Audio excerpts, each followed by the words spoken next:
Hi everyone, and welcome to today's video. I'm going to show you how to use Helium 10's black box search tool to find profitable products for Amazon FBA. For those of you who don't know, my name is TJ Cunningham. I'm one of the founding members of Hustlers University and the former professor for the real world for Amazon FBA. If you want me to pick a product out for you, you can also check out the link in the description to my Telegram group. It's absolutely free to join. You can search around for the products and what kind of things I'll be looking for, and that link will be in the description. So today I'm going to show you how I like to find products and what strategies you can use to search for your own Amazon products. Okay, so we're going to get started by looking at Amazon. There's many ways you can do this. You can go with the search on the Helium 10. Alternatively, you can search through Amazon or Alibaba and then come back and search through the black box that way. Personally, I like to go through Amazon and Alibaba first and then work back through the search tool. From there, I can get quite accurate numbers on the product. If you're planning to use Helium 10 yourself and you would like a discount on your first month, there will be a link in the description below. So we're going to come over to Amazon. Now the bestsellers department, this can give you quite saturated products. Alternatively, you can look through it and try to pick out a more deeper niche where there won't be too many competitors. So at the moment, I'm just in home and kitchen. This product idea is going to be an example only. The reason it's going to be an example only is obviously I don't want to pick a product that most of you guys are just going to go ahead and copy. So I will pick a product that I know kind of won't work, but I will give you the idea about why it won't work, and hopefully you can get an understanding from there. Amazon bestsellers. These will most likely be way too saturated. If you come over here, you will see 53,000, 41,000, 30,000. Way too many reviews. It's going to be super competitive. And there's also many other reasons why I would not select this product. I'm going to go back over to Alibaba. This was a product I selected earlier. And the reason I'm choosing this one is because it has some advantages which I know is what I'll be looking for. Others will make me believe it's not worth pursuing, and I'll explain why. So we're going to look for ironing board holder. Okay, so now this part is obviously look through the products, see which ones seem most appropriate. The larger products are obviously going to be more expensive since they'll be oversized shipping, which obviously they'll charge you more. So when looking through the products, you want to look for ones that have a good size. If they are oversized, make sure you account for that in the profit margin. Now what I had in mind was something like this. Obviously this is way overpriced. I would never recommend anything to this level because there's no way we can resell this for a minimum of 3 times. So we have a product such as this. Now let's check this one out. Now these prices generally are advertised prices, meaning they're not going to give you this price generally. They'll usually give that as a bait. So obviously we're going to have to talk to them and then see what kind of prices we can get for what kind of quantity we want. On a first order, even if we test the products, we don't really want to be going over more than $2,000 worth of stock. The tests are generally pretty accurate, but the commitment isn't there yet. We need quite a lengthy amount of time to see whether the products will last throughout, let's say, the spring, the summer, the winter, whichever. Also, the fact that there's not many competitors coming in. So don't overcommit on your first products. You know what I mean? We're testing the waters for assets that are going to make us money long term. Let's have a look at this. This should be not oversized, judging by how it is. I think it will be unassembled, obviously, when they're sent in the box. First things first, let's go back to Amazon and check how much of a profit margin we can make on this product. So let's look for ironing board holder, hanger, something like that. Also, when Helium 10 is attached to the Amazon, it will give you a lot of data based on how well it's selling, roughly the sales data, and how much you're likely to make. Now, this one is somewhat similar. Amazon will automatically tell you that it's selling 50 plus per month, so obviously you can work out 50 times 20 is obviously 1,000. Profit margin wise, this one's looking pretty good. So obviously, let's say you get it for $3. I usually like to go, the dollar cost will roughly be, including the shipping, to get back to the UK. If you work out the exchange rate, plus the shipping, it's usually it equals about the same. So I can roughly say, if I can get it for £3 a unit, I'll likely make 7 times more money on this product. So let's have a look for all competitors, and let's just see how many competitors there are, what level of competition we're dealing with, how many reviews the competitors have, this kind of thing. This one's a little bit more expensive, £20.99. 400 bought in the past month, so obviously 400 times 21. If I just do 400 times 20, that's roughly 8,000 a month in revenue, which is a pretty good product. Also, you can see these are Chinese products. So the seller is obviously a Chinese seller, which means many of these in this niche are going to be private label, which is, it can be good and can be bad. So let's keep looking around. Price point seems pretty good. So this isn't direct competition. So when you're searching for products, you want to look for products that are going to be more direct competition. So these won't be because they're just simple hooks. The ones we're looking for have to be somewhat similar to our product. If there is another product that's been sold that's the exact same, I would pretty much discount the product, unless I could see a way I can differentiate, or any other way I can take an advantage over my competitor. But generally don't copy a competitor.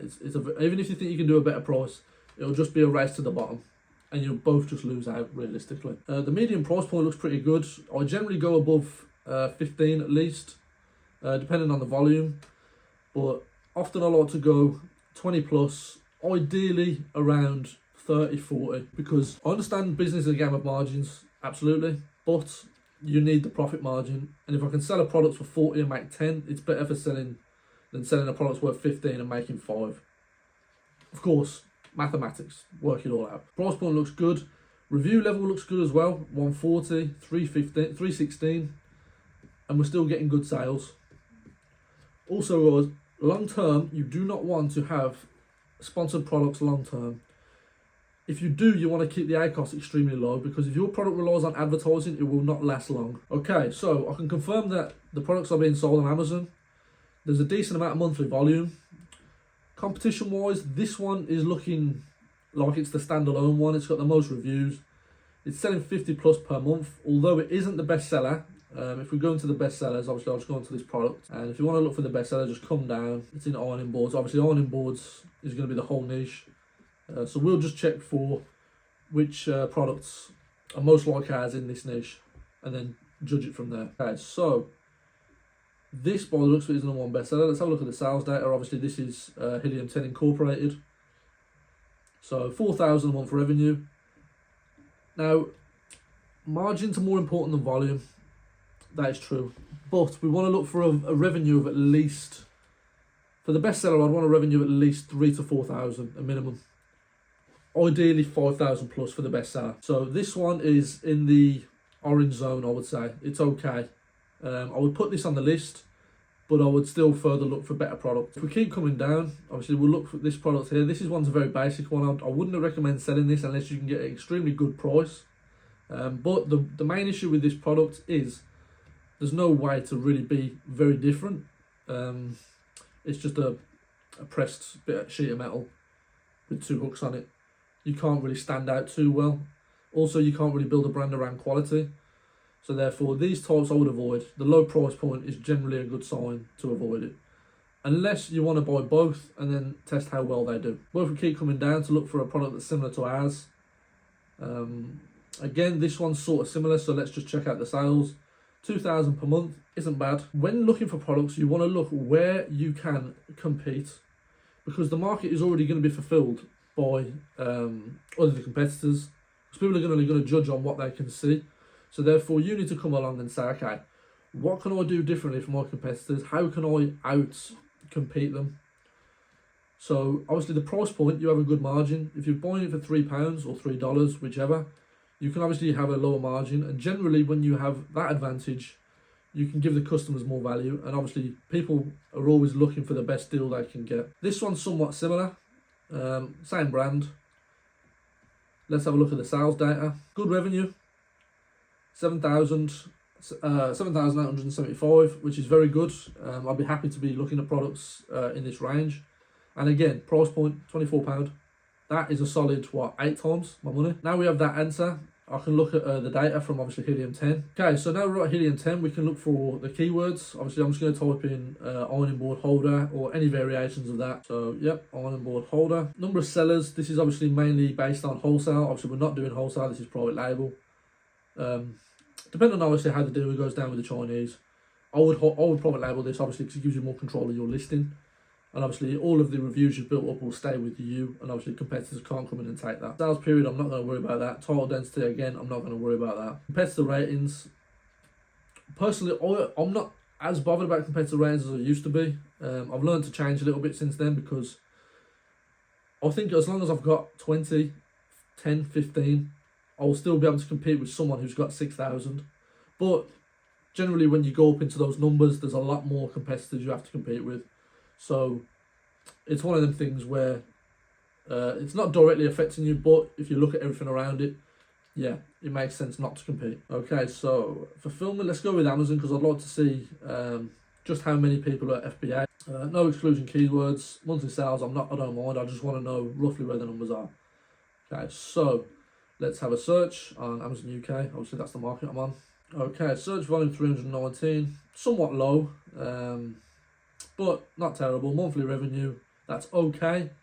Iron board holder wall mount, again, not bad numbers. Let's keep going down. Okay, let's have a look for iron board now, because this will give us obviously a bit more a broader competition range. Iron board cupboard, obviously that's not applying to us. Again, if these come up and you see some good numbers, you know what I mean, write these down, because this may give you an idea about what else to search for. Obviously a cupboard is going to be oversized, and most people will probably just go down to their local DIY centre to get one, or home and DIY place. Foldable iron board, again, write these down. These absolutely could be potential products in the future. This is the great thing about Helium 10 is, you know what I mean, it'll give you external ideas if you're not thinking about it directly. So now that we have some sort of idea of how many sales we're going to get, we can come over to Amazon. Obviously, we have the sales data from Helium 10, and we can get a good idea of roughly how much we're going to make. So now, where do we go from here? So from this point, I would go back to the manufacturer and ask them for a price on a certain amount of units. If it's £3 a unit, I'd be looking to get at least, I'd say at least 500, at least 500 as a first order. On another video, obviously, I'll show you guys how to negotiate with suppliers and what kind of things to say to them to get the best deals. So now I'd come back to the Alibaba listing, send them a message, obviously asking them what kind of unit price you can get. From there, you will need to have samples. Testing samples will be another video, but testing the samples is obviously one of the biggest things. Obviously, testing them for quality, testing how they sell on Amazon. These are the main things, because once I have a test, I have something I can put my money down on that have a good idea that I'll get my return on my investment. But for now, obviously, we're just going to get a price and make sure the deal makes sense. Okay, so let's say we have all our prices now from our manufacturer. We're going to need to come over to the Amazon revenue calculator. All you'll need to do is go over to Amazon and type in the ASIN. So copy the ASIN, come over here, paste the ASIN into the search bar. Now we can check the fees. So the Amazon fees will be roughly $3.21 for the referral, which is obviously Amazon's basically a fee for selling on their platform.